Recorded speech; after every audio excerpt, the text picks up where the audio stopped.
बिस्मिल्लाहिर्रहमानिर्रहीम। अस्सलाम वालेकुम नाज़रीन। 19 अप्रैल 2024 हमारी जो वीडियो का टॉपिक है वो बेसिकली ये है जी।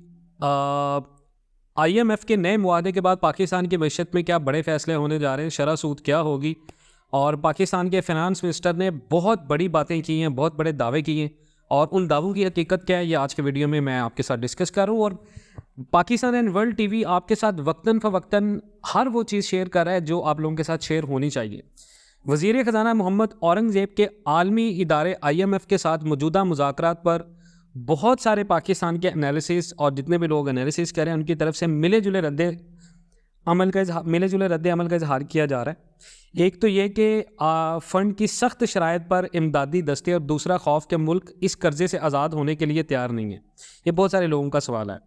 यहाँ तक कि अगर पाकिस्तान अगले महीने कम से कम 3 साल कर्ज प्रोग्राम हासिल करने में कामयाब हो जाता है तो ये सिर्फ आर्जी रिलीफ देगा, ये पाकिस्तान की तरक्की के लिए पायदार नहीं होगा। ये लोग कह रहे हैं। अब अगर आप देखें तो माहिरीन से जिनसे मैंने रब्ता किया है, जिनसे हम डिस्कशंस करते हैं, उन्होंने ये कहा जी मुल्क को IMF से एग्ज़िट प्रोग्राम का इंतखाब करना चाहिए और आगे बढ़ना चाहिए। सबसे पहली चीज़ यह है पाकिस्तान का कर्ज और प्राइवेटाइजेशन। पाकिस्तान ने पिछले साल IMF की तरफ से जो जारी हुए थे $3 बिलियन के स्टैंड बाई प्रोग्राम के तहत कई मकासद हासिल किए हैं, लेकिन उन शराइत को पूरा करने के लिए पाकिस्तान के आम शहरियों की कुर्बानियों को नज़रअंदाज नहीं किया जाना चाहिए। मार्केट के एक जायज़ा लेने वाले से अगर आप राय पूछें तो IMF की मदद के बगैर इन रिजल्ट्स को हासिल करने में काफ़ी ज़्यादा वक्त लग सकता था, लेकिन कर्ज़ों की सूरत हाल बहुत ज़्यादा मुश्किल हो गई है। और एक बार फिर अगर पिछले साल IMF से कोई बेल आउट ना होता तो इन रिज़ल्ट्स को हासिल करने में मज़ीद 2 साल लग जाते, जो आज मईशत के हाल है। और हमने पिछले 12 माह में देखे हैं IMF ने मुआशी बहाली और बैरूनी सेक्टर की अमलदारी के अमल को तेज़ करने में मदद की है पाकिस्तान को, लेकिन कर्ज़ों का सिलसिला बदस्तूर ख़राब होता जा रहा है। मुकामी तौर पर फरवरी 2024 में वफाकी हुकूमत के सरकारी कर्ज़ों का कुल स्टॉक 19% सालाना बढ़कर 2024 रुपये हो गया है, यानी 64 ट्रिलियन तकरीबन रुपए का इजाफा हुआ है। 10 खरब रुपए के मुकाबले में फरवरी 2023 में 54.4 ट्रिलियन रुपए का इजाफा हुआ है पाकिस्तान की हुकूमत में। जून 2024 तक बैरूनी कर्ज़ों का ज़ख़ीरा 130.850 बिलियन डॉलर तक बढ़ने का इम्कान है पाकिस्तान का। और फ़िलहाल पाकिस्तान का कर्ज से GDP का जो रेशो है वो 70% से ज़्यादा है। सूद की अदायगी हकूमती टैक्स का तकरीबन 60% खर्च करती है हुकूमत, जो बड़ी इकोनॉमीज़ में बदतरीन तनासब की निशानदेही करता है। उसके बाद है पब्लिक सेक्टर की जितनी भी ऑर्गेनाइजेशन है वो मुसलसल नुकसान उठा रही हैं और उनकी प्राइवेटाइजेशन की ज़रूरत है। वफाकी हुकूमत ने सरकारी इदारों की प्राइवेटाइजेशन और उन्हें प्रॉफिट में तब्दील करने में इसका अमल जो है वो शुरू कर दिया, जिसका सबसे पहला काम जो है वो Pakistan international airlines, Pakistan steel mills और रेलवे की प्राइवेटाइजेशन सबसे ऊपर है। इस्लामाबाद में मुकीम अगर आप देखें तो जितने भी पॉलिसी माहर्स हैं वो ये बता रहे हैं जी पब्लिक सेक्टर इंटरप्राइज के नुकसान के खात्मे के नतीजे में बजट की बचत होगी और पाकिस्तान का मालियाती खसारा कम होगा। इसके बाद IMF को एक लंबे अरसे के लिए पाकिस्तान को प्रोग्राम में शामिल करने की ज़रूरत को शामिल करना पड़ेगा।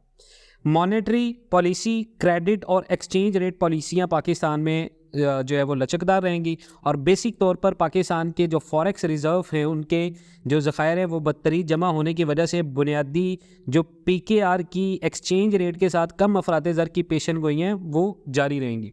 सऊदी हकाम से $32 बिलियन के इन्वेस्टमेंट के मंसूबे के लिए जारी मुज़ाकरात इस सिलसिले में पाकिस्तान के लिए मददगार साबित हो सकते हैं, लेकिन किसी भी बड़ी सऊदी सरमायाकारी को शुमार करें तो ये सब जो है वो परमानेंट है, लेकिन इसके बारे में अभी बहुत टाइम है।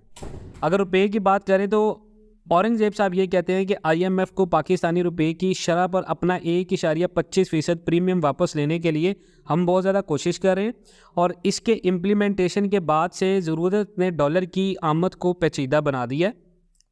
अब दूसरी बात यह है इम्पोर्टर ऑर्डर्स हैं वो डॉलर्स की डिमांड को बढ़ाते हैं, जिससे इंटरबैंक की जो एक्सचेंज रेट्स हैं वो ऊपर जाती हैं। जो ट्रेडर्स मजीद डॉलर खरीदने के लिए दौड़ते हैं और डिमांड में ये इजाफा इंटरबैंक सप्लाई को पीछे छोड़ रहा है, जिसकी वजह से रुपये की कदर गिर रही है। स्टेट बैंक बहुत कोशिश कर रहा है कि इसकी असल वैल्यू को अमली जामा ना पहना दिया जाए, क्योंकि इजाफी मांग खुली तो मार्केट में फैल जाएगी। और क्या सराहियाँ पहले से चल रही हैं कि पाकिस्तान के अंदर रेट जो है वो जैसे इंटरबैंक और ओपन मार्केट के रेट के साथ इसको कम करने की कोशिश की जाएगी, तो इससे बहुत सारे चैलेंजेस सामने आएंगे और एक शैतानी चक्कर सा पैदा हो सकता है और डॉलर 340-50 रुपये तक जा सकता है। और इस शर्त को पूरा करना एक मुसलसल पाकिस्तान की हुकूमत के लिए मुकाबला बन गया और इसे नज़रअंदाज नहीं किया जाना चाहिए। उसके बाद टैक्स और बिजली की बात करें तो आबादी के मुख्तलिफ तबकों पर टैक्स और बिजली के सर चार्जेस की दर्जाबंदी का पाकिस्तान को जायज़ा लेना चाहिए और गरीबों पर बोझ कम करने के लिए इस स्ट्रक्चर को तब्दील करना चाहिए। यानी आंदा वफाकी बजट 2024 और 25 के लिए टैक्स के बोझ की बेहतर डिस्ट्रीब्यूशन को यकीनी बनाया जाए।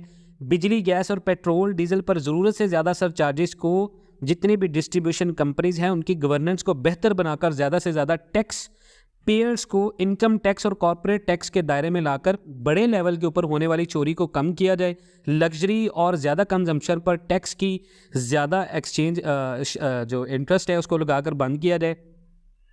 उसके बाद अगर आप बात करें पाकिस्तान के अंदर तो जो हमारी एक्सपोर्टर्स कम्पिटेंसीज़ हैं, ख़ास तौर पर आईटी और टेक्सटाइल के ज़रिए हासिल होने वाली जो एक्सचेंज की पॉलिसी है उनका नया मरकज़ बनना चाहिए, ताकि पाकिस्तान आलमी मंडियों में अपना हिस्सा बढ़ाए, नई प्रोडक्ट्स में इन्वेंशंस करे और कम्पिटेंसी फ़ायदे के लिए नए सेक्टर तैयार करे। 2018 के बाद टेक्सटाइल की तरक्की हमारे एक्सपोर्टर्स के लिए ज़्यादा से ज़्यादा हिस्सा हासिल करने का बेहतरीन मौका फराहम कर रही है।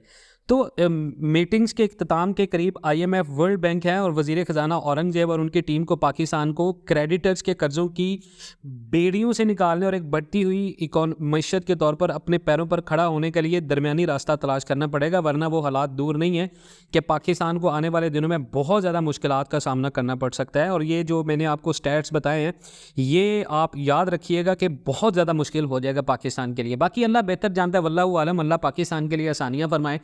मज़ीद व्हाट्सएप ग्रुप शेयर कर रहा हूँ, इस ग्रुप में आप कोई भी इन्फॉर्मेशन लेना चाह रहे हैं इकोनॉमी से रिलेटेड आप ले सकते हैं। हमारा पेड ग्रुप भी है जिसमें आप इन्वेस्टमेंट स्ट्रेटजीज ले सकते हैं। बाकी अपना बहुत सारा ख्याल रखिएगा, इंशाल्लाह मिलते हैं नेक्स्ट वीडियोज़ में। तब तक के लिए अल्लाह हाफ़िज़।